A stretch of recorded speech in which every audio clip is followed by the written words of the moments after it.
Quit. In case I say something smart. And I'm going to show you guys what happens in 6 months if you really, and I mean really, go out every weekend, go on a vacation, have family in town. No, I'm kidding. But if you really put your mind to it, this is what's possible, guys. So this is Ken, and Ken's on this call. He lost 46 pounds, right? He still got like the rest of this week. He might even lose another pound or two. Massive transformation. So bravo, Ken. Really, really great work. Then we got Miss Alicia, who 35 pounds down, right? Quite the transformation we got. Damn. Quite the transformation. Thanks, honey. So yeah, all right. Hopefully that gets you guys excited. And they'll be the first ones to tell you. I recorded some interviews with them. I'll post them in the group. They'll be the first ones to tell you, like, it wasn't perfect. You know what I mean? Like, they weren't like counting their almonds at a party. Exactly. You know what I mean? They had good days. They had a lot of good days. And then some days they just said they had fuck it days. And yet here we are, 6 little months later, and they're, you know, damn near transformed, if you ask me. Okay, so anyways, what I want to talk about, guys, is who here has ever experienced a plateau or a weight spike? Anybody ever experienced a plateau or a weight spike? Yeah.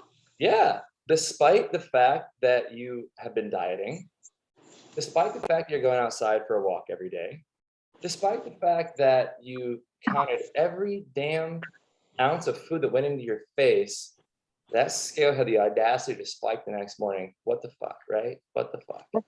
Just enough to make someone want to quit. So today's lesson is going to be all about understanding water weight retention and weight spikes.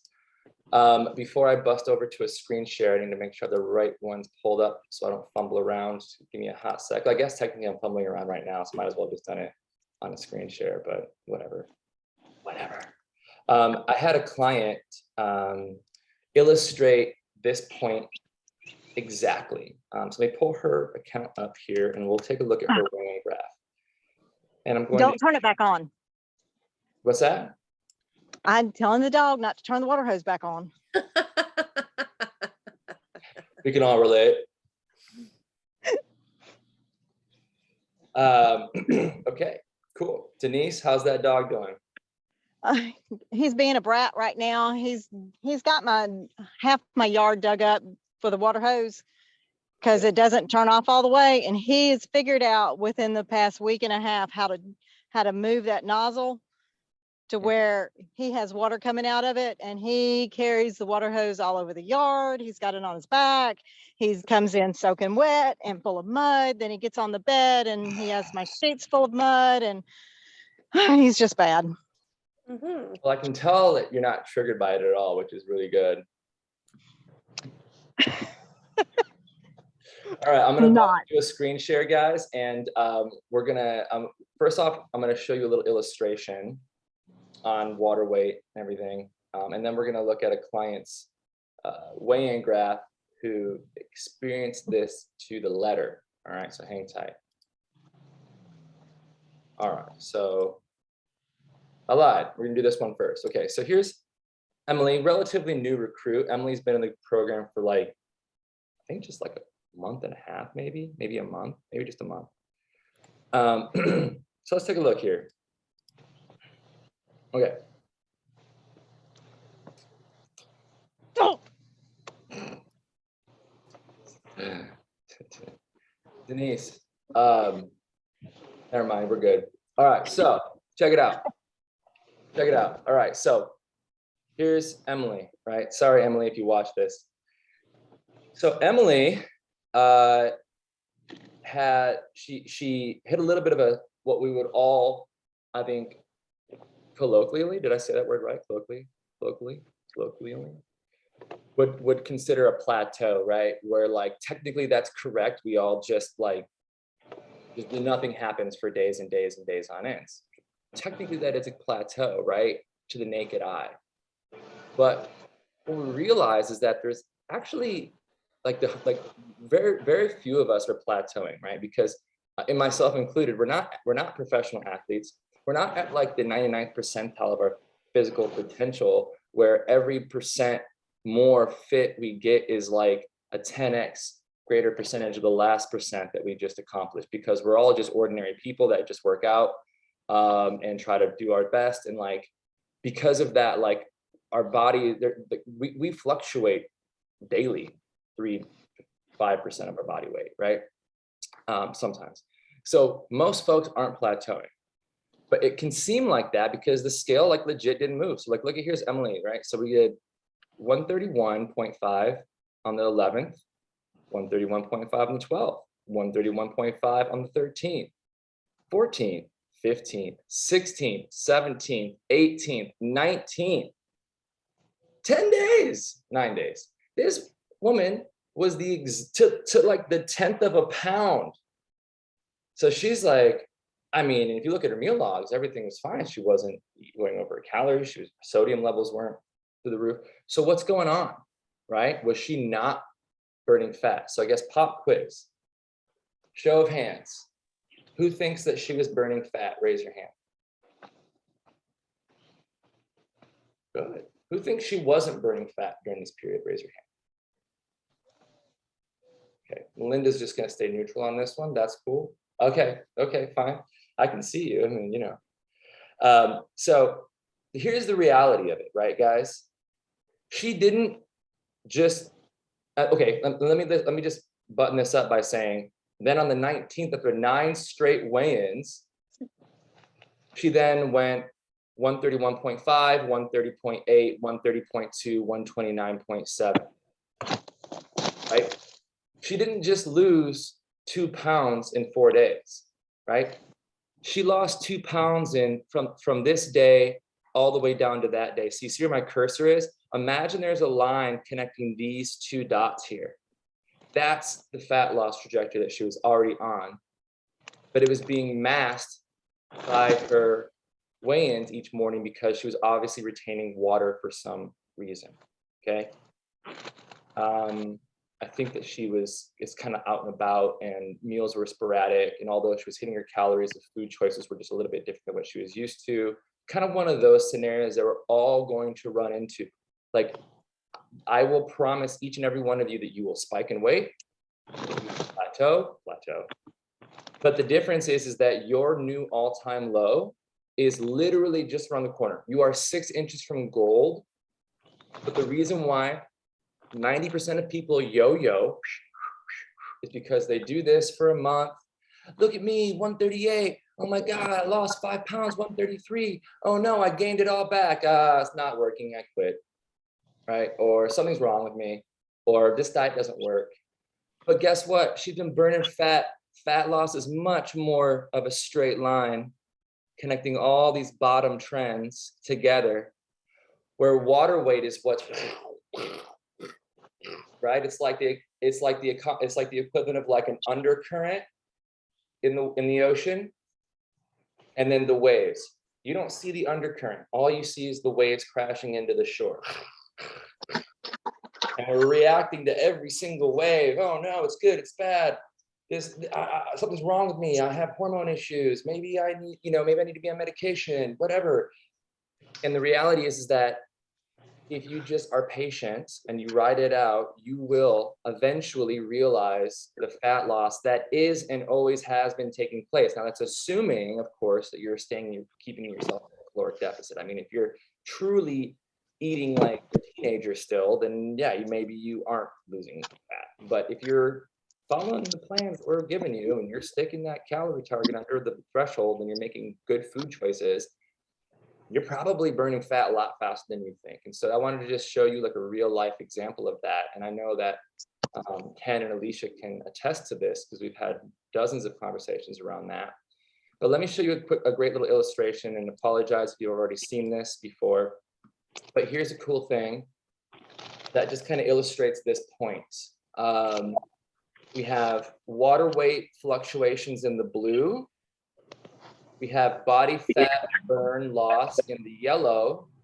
And then we have time represented here in black. And so if each one of these blue waves is potentially a whole week, right? You see how we can potentially fluctuate up to 5% of our body weight in a single week, right? So if you're 150 pounds, I've seen people fluctuate 7 pounds in a week. Absolutely. Load yourself up with a few glasses of a dark Cabernet and a couple slices of salty pizza, baby. You're going to be like the Michelin man the next day. And the cleaner you eat, the more sensitive your body is to that stuff. If you're constantly doing it, then you're always at a state of inflammation. And so it's just sort of like marginal how much more inflamed you're going to look day to day. But when you've eaten clean for a little while and you've cleared out a lot of water weight in your system, you put on 5 pounds of water weight, it's like you just feel like puffy and you're like, oh my God. So, however, one bad day is fine. It's okay. We're all going to do it. Pizza's delicious. I love red wine. Let's have fun and enjoy our lives. Let's just understand that there is going to be a direct cause and effect of that that's going to show up as water weight the next morning, and to not be reactive and think you need to change or tinker anything in your diet because of it. Simply you just need to get back on track ASAP. Drink a bunch of water, hit your steps, get a good night's sleep, hit your calories, and within a few days you'll hit a new all-time low, I promise, as long as you don't abandon shit. Okay, does that all make sense, guys? Yeah, pretty cool. Does that help calm your nerves if you've ever ran into a weight spike, or maybe you're currently in one right now, or maybe, well, definitely you will have one at some point. So that's just there to rest assured that let's pull this up again. Yeah, rest assured. Oh, look who it is. Look who it is. It's almost like I knew what I was doing. So and I'm going to pick on Alicia and Ken because this is the last one of these, but like, see, look at all these weight spikes. And this is Alicia who, did pretty freaking good, right? I mean, Yeah. Am I right, guys? Right? I killed it. If you do say so, yeah, I think so. I can attest to that. She killed it. And here's her weigh-in graph. Okay, not perfect. Look at she shot up 7 pounds in like 3 days one time. Yeah, that was a mess. That was tequila and tacos, I think. She had a case of fuckets, man. She had a case of the fuckets. She probably thought to herself, fuck you, Justin, and then ate her taco. No, I was crying. I was crying every time. I was like, I'm going to have to explain this. Yeah. Hey, but you know what though? Like, again, how many people would have just ran in hidden shame and avoided it and just rather quit the program and lost their money than have to face me on a call and explain? No shame in my game. But she showed up and she just said, yep. And we said, cool, no worries. We're going to let her roll off her back and you're going to just get back in the wagon right now. And here we go. And then right after this crazy spike that would have probably sent most people into a negative doom spiral, instead, 5 days later, she had all that weight off plus an extra pound. So in that week, she actually ended up netting a 1.5 pound weight loss in that week, or a pound of weight loss, even though she had spiked 7 and dropped it. You know what I'm saying? So it just goes to show that like how, A, if you can avoid it because it's frustrating. B, if it happens, don't obsess over it. Just experience, like look at it as just data. It's going to happen sometimes. And like with Alicia weighed in 180 times. And so that's quite the exposure therapy here to weather those storms and understand that after each one of these spikes, a new all-time low. Another spike, another all-time low, right? Every single freaking time, because again, I'm gonna drive this point home. She didn't go from 171 to 176 and then lost 7 pounds of body fat in a week. She didn't do that. She was always burning fat. Maybe it slowed a little bit if she had higher calories, but then it kicked up again. And the trend line is actually straight below these. And then this is literally just a typhoon wave that crashed into the shore and made everyone think that, it's an apocalyptic event and God hates us. When really, It was already all happening right there, right? So there you guys go, team. Cool. So what I want to know is Alicia going to share all of her recipes? Oh, Because I've heard a lot of bragging about a lot of good recipes. And I think that, sharing is caring. hey. It's funny, Melinda. I don't ever write anything down. Of course. No, I mean, really, the whole program forced me to cook differently because I really was like food jazzing it before. And this forced me to actually write a little bit more down. But I think to share recipes, I would really need to actually keep track of it like even more. So yes, I promise I will put some of my favorites on, but I actually need to physically write like the actual recipe down. All right, we'll be patient. Yeah. You've waited this long. Yeah, I mean, yeah. As long as Justin doesn't kick me out of the Facebook group. On one condition, everyone has to contribute. So even though no one does except us, but that's okay. Maybe you can change that pattern. So I love though, you know what I love about the group is that it's like, we got, I don't know, 40 people in the Facebook group. It shows you who sees the post. So it's just like, I know you saw it. I saw you saw it. You didn't like it. All right, but anyway, so Alicia is going to start with one great recipe that she loves off of the food list, and she's going to post that in the Facebook group for us by this time next Thursday. Honey, should I do the stroganoff for them? Yeah. Yeah. Yes, you should. Oh, I have damn. a program approved stroganoff that I can put. There we go. Got it. Mm-mm-mm. Let's do it. So there we go. Stroganoff Thursday in the group. Be there, be square. All right. We'll look for it. Perfect. All right, team. Good little chat. Anybody have any final questions for me or anything to say before we wrap this one up? We're available for a VIP guest chat pop-in after our program. Oh, that'd be fun. Maybe we could do like a little ask the alum series or something like that. All right, one last congrats to Ken and Alicia for crushing it. You will be missed dearly, but stay in touch, guys. Really, you're such an inspiration, and I will see you guys on the other side. Okay. Dana, good seeing you. Denise, good seeing you. Melinda, take care, everybody. Okay, bye-bye. Bye.